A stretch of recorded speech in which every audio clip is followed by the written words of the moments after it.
my colleague, Terry Larson, will give you more information about that very, very soon. However, what I need to tell you and talk to you about is something far more important than what's happening locally in terms of just our state. It has to do with what's happening in our nation right now.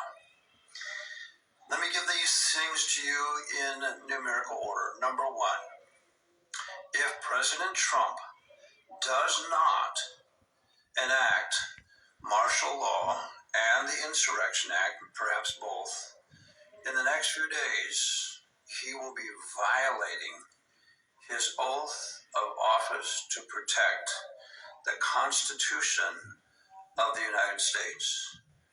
I could not be more serious.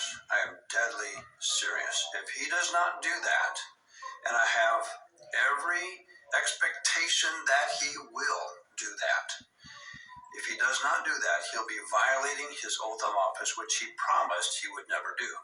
He also promised that he would never give up fighting for this country. The enemies against our country today are vast and wide, including the deep state, including the globalists who are behind the deep state, including Marxists and communists who want to see our country destroyed, and our very republic and the Constitution torn asunder, the Constitution ripped to shreds. They are in opposition to our freedom of assembly, freedom of religion, freedom to bear arms against tyranny. So we are under a threat that is so grave that it would have to go back to the Civil War in order to find a grave threat as grave as this. So let me base that on a couple of assumptions. Number one, the election fraud, the stealing of this past election, the evidence for that is overwhelming. You'll be hearing that coming out of our president here in the next few days. And he'll probably be delivering it to you in ways that you are not expected to hear from him, since his account on Twitter has been suspended permanently. We are seeing the deep state begin to fight back against his president. So you'll be hearing more and more and more about evidence of the election fraud that is obviously substantial and overwhelming. What I've heard most recently, and I can give you some sources for this if you'd like to contact me directly, what I've heard recently is it leads all the way back to Barack Obama using agents in Italy and other nations as well, but Italy to use military satellites to interfere with our election systems, our voting machines, to alter the votes in favor of Joe Biden electronically.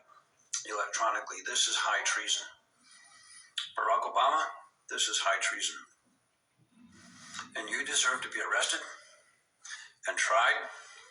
And I bet right now, you know that's coming for you, and you are going to be on the run. And you're going to be in hiding. I also believe the next couple days, you will see many people arrested for treason against this country.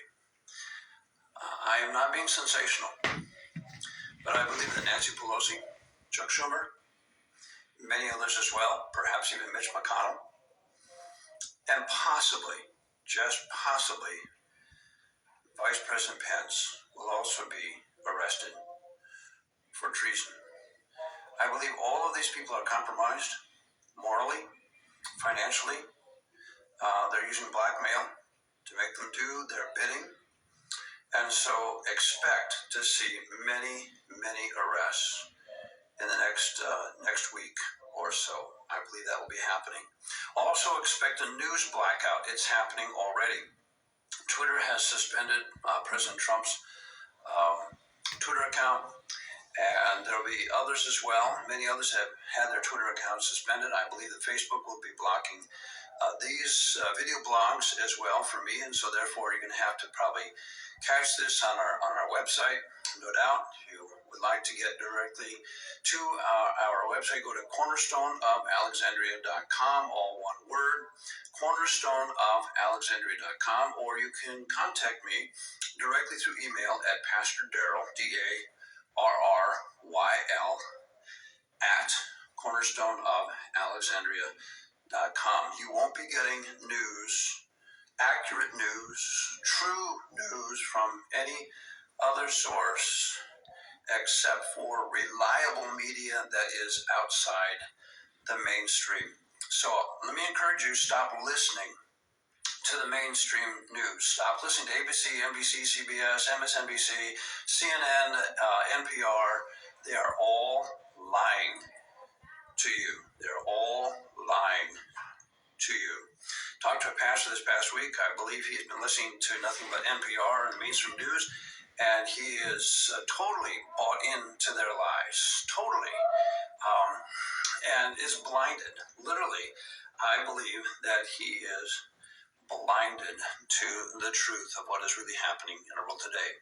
I haven't given you the numbers for this, but point number 6, expect Soros. Expect George Soros and many others in that field on the other side, the leftist side, to unleash the armed camp of the Democratic Party, which is Antifa and BLM. We have heard that they have targeted 30 cities across the country for rioting and destruction, and therefore the Pentagon has deployed 6,000 troops. I believe there's going to be a lot more troops being deployed under the National Guard to those cities to protect those cities. Now, if all of this sounds crazy to you, believe me, it sounds crazy to me as well, but it's not crazy.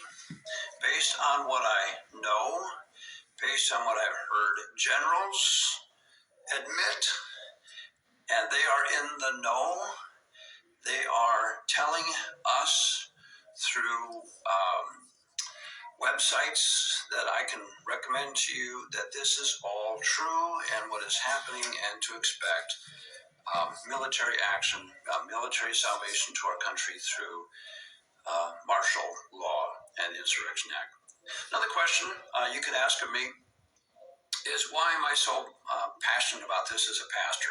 Shouldn't I be sticking to the Bible? Shouldn't I be narrowing my focus on spiritual matters? This is a spiritual matter. This is a biblical issue. If I lived back in colonial times, my heart would have been thoroughly attached to be a member of the Black-Robed Regiment. If you know what that is, you can look it up. You can find out what the Black-Robed Regiment was. It's pastors who led the way in the colonial times to encourage our country to shake off the totalitarian regime of the King of England. I was tempted to wear my black robe today and open it up and show my AR-15 underneath it, but I thought that'd be way too graphic for all of you or for Facebook to allow. No. But I would be part of that movement back then, and I may be part of that movement today. There is a need in every one of our localities, every one of our cities, large and small, to have individuals, patriots, who are ready to arm up and be part of a citizen militia to back up the police and back up the sheriffs in those towns to protect our freedoms.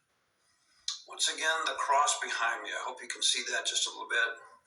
The cross behind me is so significant and so